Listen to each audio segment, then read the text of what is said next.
Our next speaker is Captain Sophia Rizzo. Captain Rizzo is the Chief of Sortie Generation Innovation and a member of Tesseract Core Cadre out of the Pentagon. Captain Rizzo is a career aircraft maintenance officer, and her role with the Tesseract supports the Inspection Development Framework, kitting, and Theory of Constraints Pathfinders, as well as implementation of the Sustainment Strategy Framework.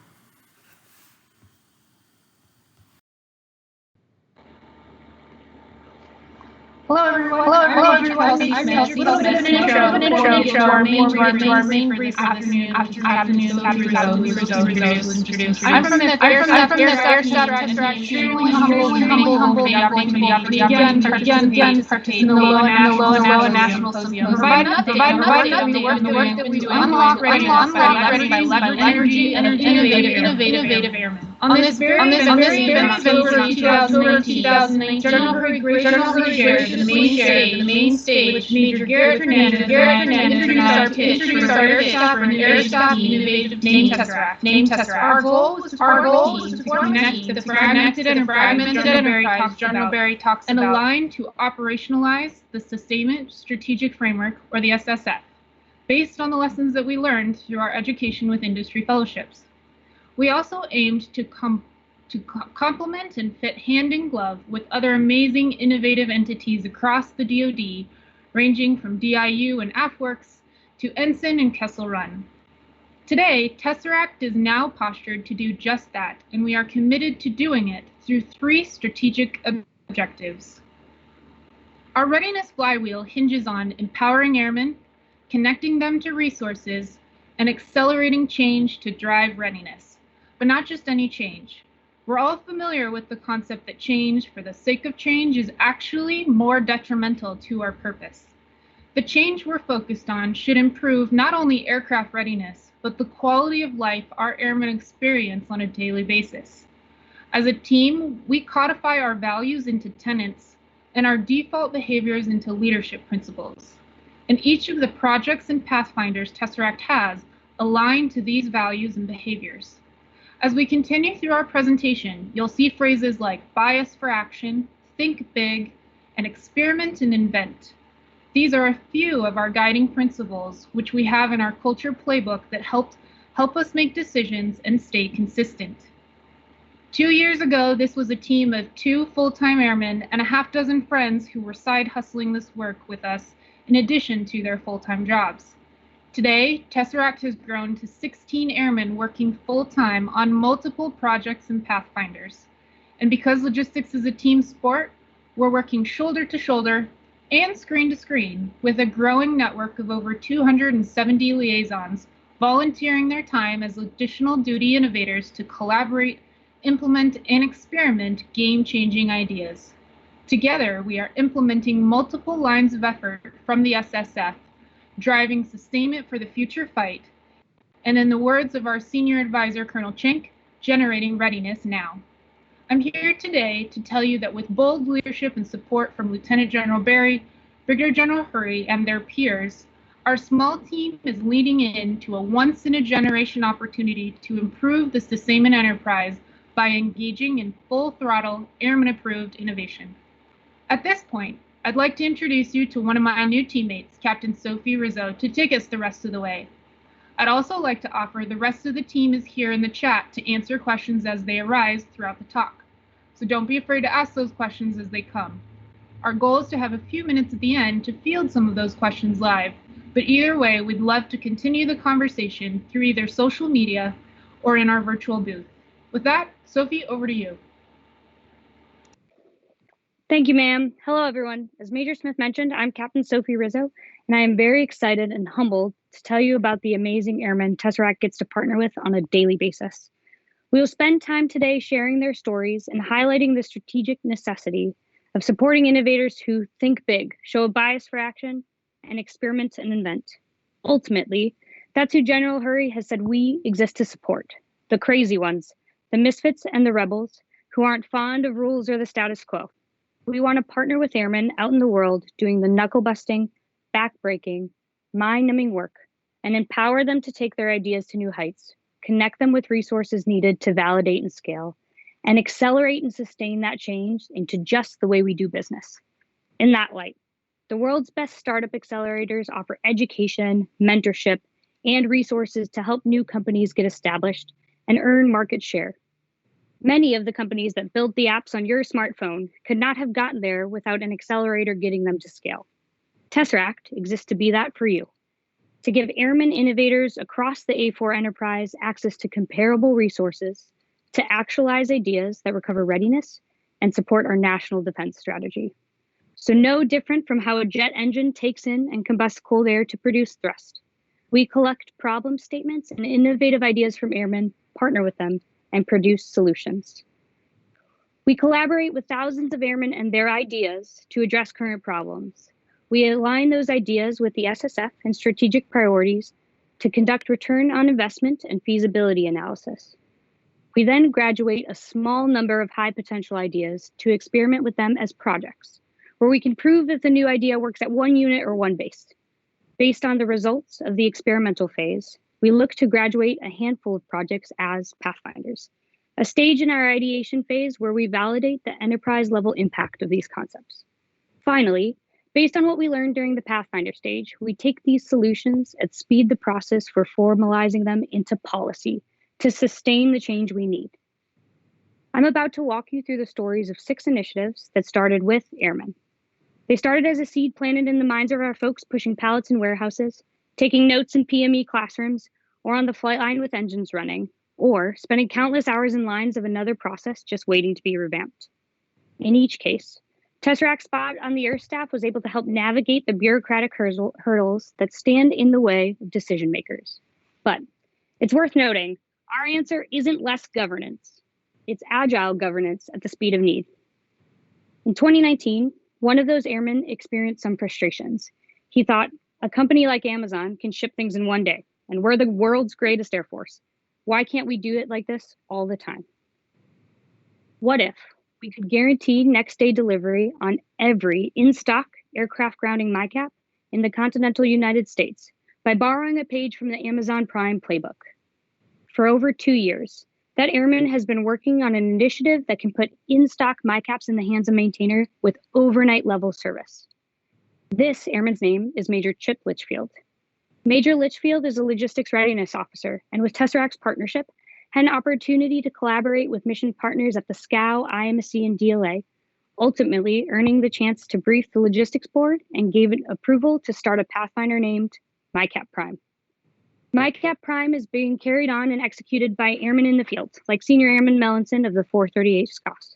She and her teammates, Tech Sergeant Brown and Tech Sergeant Medico, are working with hundreds of other airmen in driving readiness across our Air Force. In a recent meeting with one of our team, Tech Sergeant Medico said he watched for MyCAPs with Prime service, saying he treated it like his Amazon Prime packages. If it sat for 24 hours, he was investigating why. And it mattered to him because he knew it mattered to a maintainer who needed it to generate a mission. During the initial testing at only a handful of bases last summer, we fulfilled 500 lateral 1A MyCAPs with a 20% faster response time on C5, KC-135, and F-16 weapon systems. We are currently partnering with key players across the enterprise to graduate this from a Pathfinder to just the way we do business, to include throttling forward plans for how to apply these principles to OCONUS MyCAPs as well. Imagine the benefits of scaling the MyCAP Prime effect to every single weapon system. But not only are we cutting time waiting on parts, we're also cutting time waiting in lines. A team of airmen at Joint Base Elmendorf-Richardson had a concern about deploying short notice. They noticed that airmen are spending a lot of time standing in line at a warehouse waiting on mobility gear, rather than generating sorties. If this happened every day, what would happen if we had to get out of town quickly? Can we generate fast enough? Can we even meet our doc statement response times? But what if we weren't just satisfied with meeting those times? What if we wanted to blow those times out of the water? Captain Jamie Scholes and his teammates at JBEAR envision an app that allows airmen to fully kit and order their mobility gear before they even show up to the warehouse. This concept, called Ursus, was briefed to Lieutenant General Barry at the LOA main stage just over a year ago by JBEAR Airmen, and is now a Tesseract Pathfinder. This is Staff Sergeant Meyer, a supply airman in JBEAR's IPE warehouse. And this picture is from this past weekend where Ursus went live for the very first time to be tested at Exercise Polar Force this week. as a strategic partnership with the Air Force Research Lab Information Directorate. The goal of Ursus is to code and field an enhanced user interface application to connect and coexist with our legacy logistics IT systems. Even now, airmen across the country are driving readiness forward by testing the prototype and paving the way for an incredible transformation. Only possible because folks like Staff Sergeant Meyer and Captain Scholes not only think big, they put action behind those thoughts to make them become a reality. This effort brings our supply and log plans troops closer to the sortie generation effort and attacks the IT constraint of our mobility machine. And we can't wait to see results from this experiment. So speaking of constraints, I'm sure by now you're familiar with the theory of constraints. I'll offer since joining the team, I've learned that this has been an ongoing effort within the A4L community since 2003.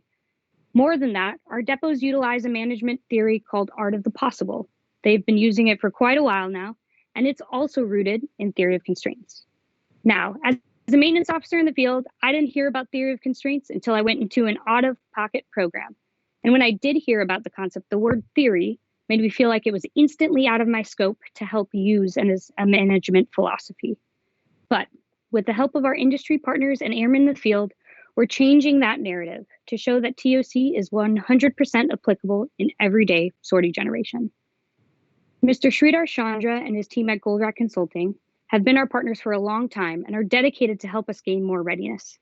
In 2019, our partnership with Goldratt expanded to test TOC not just at a depot or a back shop like we did in 2003 with the C5, but on the highly dynamic world of the flight line. We have since experimented with TOC on the flight line at Ellsworth, Shaw, and Fairchild, where we've seen stunning results in enhanced mission effectiveness for these bomber, fighter, and mobility communities. When we first implemented this on the flight line, we were able to overcome some initial hesitations with the help of brave airmen and leaders like Tech Sergeant Vigil and Colonel O'Connor at Fairchild, Major July and Colonel Seaburn at Shaw, and Major Wheeler and Colonel Hyan at Ellsworth, to challenge the status quo of maintenance management to make physical changes in their organization, realigning it to the principles of TOC. Tesseract's partnership with Goldratt Consulting and Theory of Constraints is now expanding to 21 different bases across almost every MAGCOM. Some of those results I know are being championed on this very stage. I know Major July discussed Shaw's implementation, where they experienced an increased mission capable rate of 15% and reduced their non-mission capable due to maintenance time by more than 8% after their solution on the F-16 weapon system.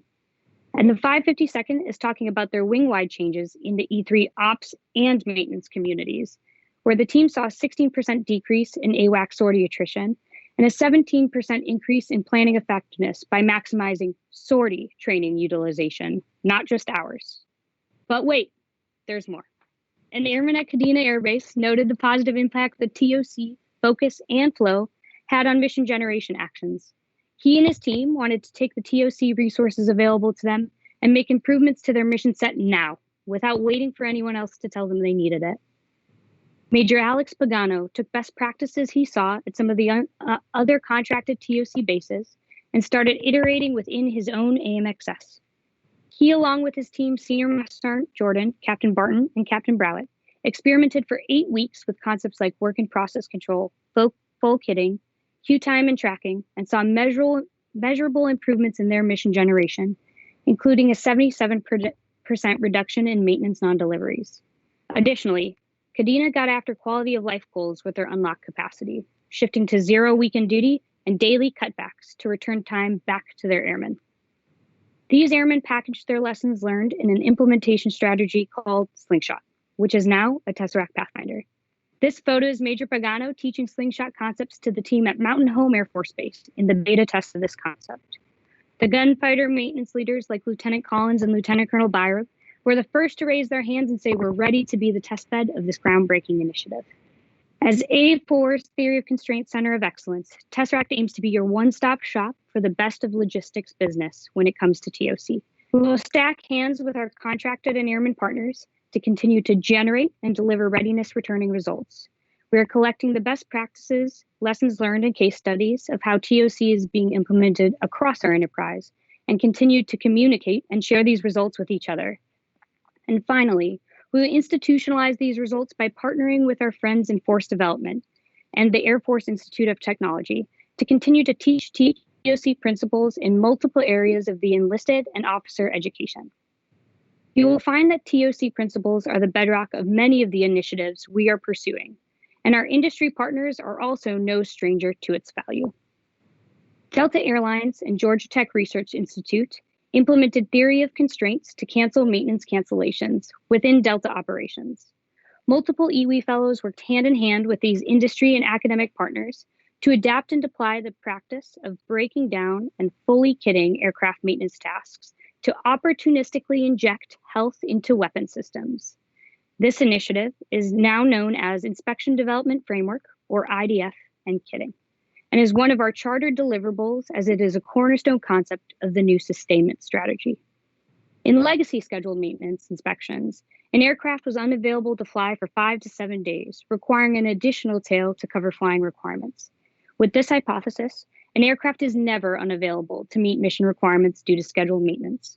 IDF kitting helps us maintain around the flying schedule, instead of subordinating flying to maintenance schedule as just a standard.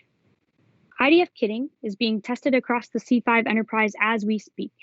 Airmen like Master Sergeant Hernandez, pictured here, are taking strategic and industry vision and actually implementing it on the ground.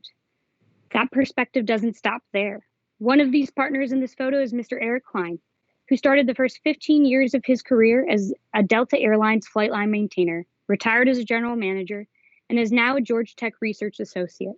He has the opportunity to work with airmen like Senior Airman Roofer, a C5 analyst, who is collecting data and coordinating with GTRI data scientist, Tech Sergeant Hansen, Dover Dock Chief, who is managing aircraft utilization with the production team like never before, and Mr. Dale Patterson, Travis Maintenance Group Deputy, Mr. Batchelor, Robbins ALC Rep, and Miss Maddox, SPO's Senior Material Leader, are validating this concept from a holistic enterprise perspective. If we break up just the home station check on just the C5, we have the potential to gain 73 additional flying days at each Dover and Travis, for another 300 potential sorties to benefit crew readiness and TACC's ability to support combatant commander requirements. Now, imagine for a moment the possibilities of taking this to the rest of mobility, fighter, bomber, and special mission areas. Now, we've talked a lot about really cool initiatives that are airman focused and Tesseract sponsored that seem to be gaining some momentum, but experimenting isn't always sunshine and rainbows, and not everything we try will be successful. Innovation requires inventiveness and a commitment to experiment and test hypotheses. This also means embracing the challenge of operating without an approved checklist and forging paths to destinations that don't yet exist. Along the way, we expect to be misunderstood and welcome the opportunity to bring others along to see the vision we are working toward. In this sense, when learning is baked into our goals, we can succeed even when projects or pathfinders fail. As an example, we've partnered on efforts such as BRICE, a digital documentation initiative at the head of the Flight Line of the Future modernization game plan. The goal was to prove Air Force could code and deploy a mobile native app to connect with our legacy IT systems, save airmen time, and generate clean data. In this case, we failed to deliver the BRICE app. But the only real failure would be if we didn't find a way to apply lessons learned as we regroup and try again. Arguably, the greatest return on the BRICE effort is the scars we earned in trying something new and failing. General Brown called on all airmen to identify internal barriers to change, not just today, but he also called for it in his Action Order Bravo. He noted that fast and innovative culture requires us to take action while learning from setbacks and failures on our way to successes. But the fact of the matter is, failure isn't comfortable. It's also been said, if you don't like change, you're going to like irrelevance even less. This is why we are building a sense of inventiveness and experimentation into our culture, to provide an environment where airmen are empowered to prototype, to design, and yes, to fail. And if we're serious about failing forward, we have to be serious about empowering airmen with the courage to try in the first place. Cue our Foundations project. Based on a treasure trove of data from the commercial sector and companies like Google and Amazon, our Foundations project seeks to give leaders tools that help them build a culture of empowerment in the organization by developing psychological safety, increasing feedback, and generating trust. Google's Project Aristotle felt that the number one dynamic of effective teams was when members feel safe to take risks and be vulnerable in front of each other. At Amazon, every employee participates in their connections program and answers one question a day that helps them communicate to managers what's on their mind and what their pain points are. And managers use this data to help keep the team moving. Lieutenant General Barry highlighted optimizing manpower and getting after retention in his recent white paper, An Enterprise View of the Compounding Risk and Sustainment. He keyed into a 2019 retention survey that highlighted mid-tier enlisted, claiming that higher stress, excessive workload, lack of manpower, poor leadership, and negative intra-organizational climates were central to an airman's decision to depart the Air Force. Creating an environment where leaders can build and sustain positive unit cultures and climates is critical to innovation. An environment where airmen feel empowered to bring problems and solutions to their teammates and leaders is the only way we can truly expect to drive the readiness we seek. Foundations has already partnered with 11 different squadrons, where over 1,000 airmen have provided thousands of data points to generate trust and increase psychological safety. Will you and your team be next? Tesseract is eager to partner with all airmen across the enterprise. To the airmen innovators in the room, if you have pain points standing between you and the way we need to do business, we want to know about them. At a minimum, let's collaborate and leverage your expertise on an existing project or pathfinder. To the commanders, chiefs, and supervisors in the room, we want to help you champion your airmen innovators. Every project in Pathfinder needs a field-level sponsor to test new processes and technology, and we do not expect you to do this alone. And we want to help weigh the risk versus return, get that exception to policy or table slap that you need.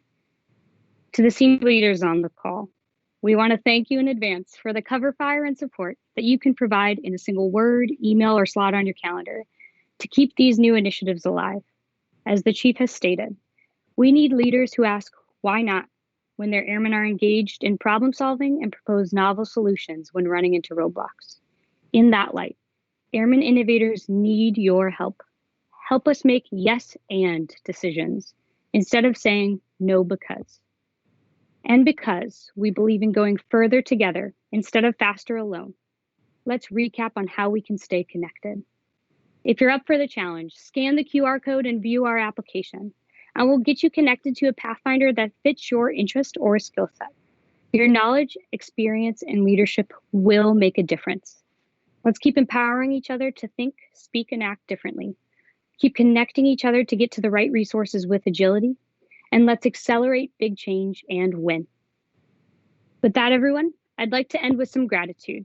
Thank you for tuning into the LOA Symposium this year. LOA is an organization dedicated to creating an environment where we can all innovate and explore together. Huge thanks to their team for the space to ideate with you all today. Thank you to the leaders and mentors who dedicated countless hours and invested themselves in getting Tesseract to this point. We wouldn't be here without you. Please follow us on social media for updates on Tesseract's progress. Also, check out the Tesseract podcast, which just dropped in Spotify during this brief, if you want to continue learning about how our team accelerates change. Finally, if you want to represent our movement, visit our page on Oscar Mike and check out our gear. We have t-shirts, polos, hoodies, masks, and more, and each purchase goes towards a fund which helps injured veterans stay active. Thank you again, everyone, and I'll open the floor to any questions you may have.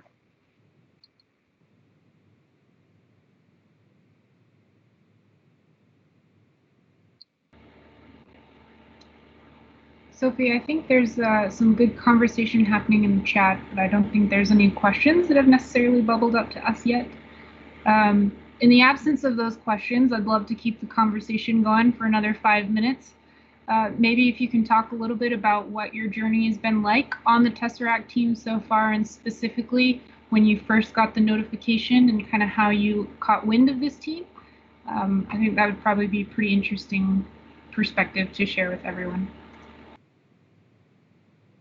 Yeah, thanks, ma'am. So I'll say that joining the team has been quite a whirlwind. A little bit of gratitude here. I don't know if Lieutenant Colonel Dwayne Richardson is in the room or Lieutenant Colonel Beecham, but those folks encouraged me to apply, saw the hiring announcement and said that this was an awesome opportunity for me to give a shot. And I did with some poking and prodding, but totally unlike anything we've done. We're a flat organization, 16 airmen, spanning from senior airman all the way up to lieutenant colonel. We call each other by our first names, are typically in Tesseract casual attire. So totally different perspective for me as an AMU OIC. And ma'am, it looks like LT brought us a question real quick. So how do I submit ideas? Great question. So we get that a lot on multiple social media fronts. So idea scale is the best way to do that. If you scan one of these QR codes or you scan the QR code in the presentation, as well as visiting our virtual booth, you will get access to the idea scale campaign. And there your idea will get bucketized and looked at by one of the members of our team to see how we can scale that to other weapon systems.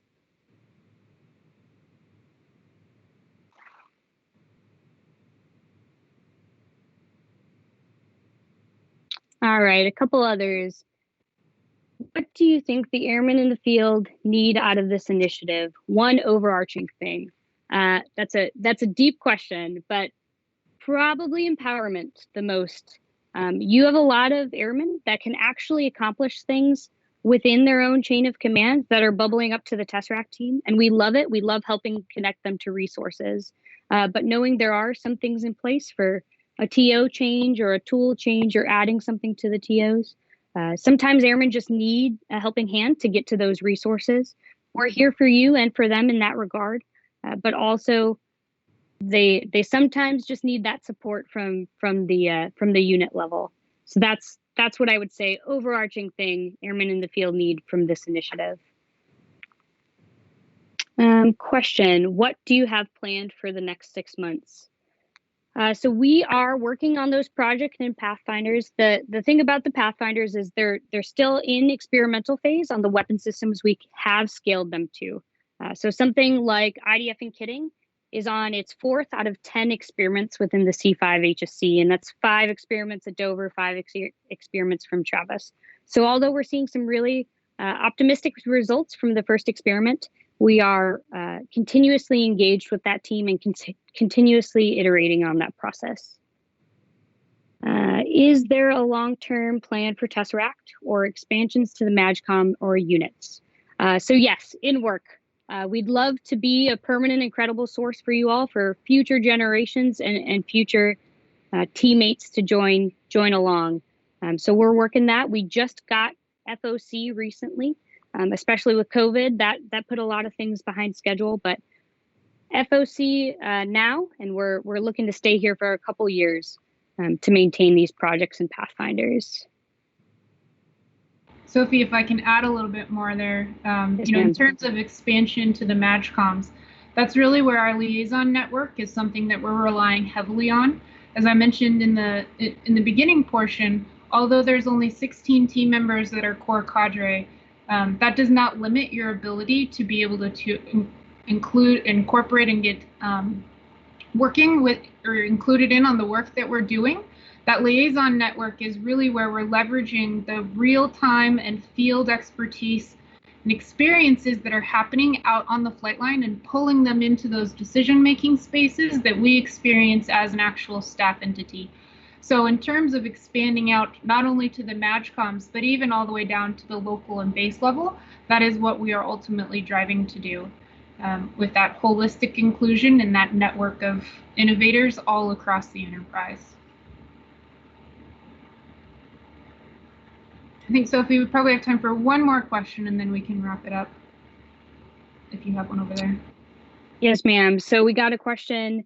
With all the TOC resources available and all the organizations cooperating in that, how does a unit get access to those resources? So great question.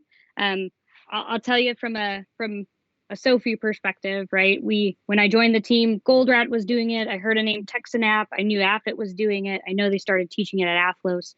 And then somehow Tesseract got in there, and then you had something like Slingshot. So think of Tesseract as your home base for TOC. We provide the connective tissue between our contracted support, our airman support, and then partner with the smart folks at AFIT and AFLOS to try and get real-time case studies into their curriculum as well. So I would say if you have a question on TOC, reach out to the LNOs who've been through that type of facilitation. But if not, Tesseract has a has a large repository of information to share with you. And recently we just uploaded the playbook onto our virtual booth. So if you're interested in observing and understanding and researching the first 3 case studies of theory of constraints, you can go to our booth and download that PDF there. So I'll say again, thank you all for tuning in. We will end with what's coming for us in LOA 2022. I would say this time next year, if we are continue to do our jobs, you should be able to see not only core cadre up on the stage with us, but those LNOs out in the field who are leading and sponsoring those projects and pathfinders that we have planned. Expect for us to follow up and tell you the ones that we've continued to be successful with and the ones that we have potentially fallen into the failing forward and where we're capturing those lessons learned. But until then, thank you again. Always looking forward to hearing from you. Reach out to us in a multitude of ways. And until then, we'll talk to you later. Yep. Thank you, everyone. Appreciate it.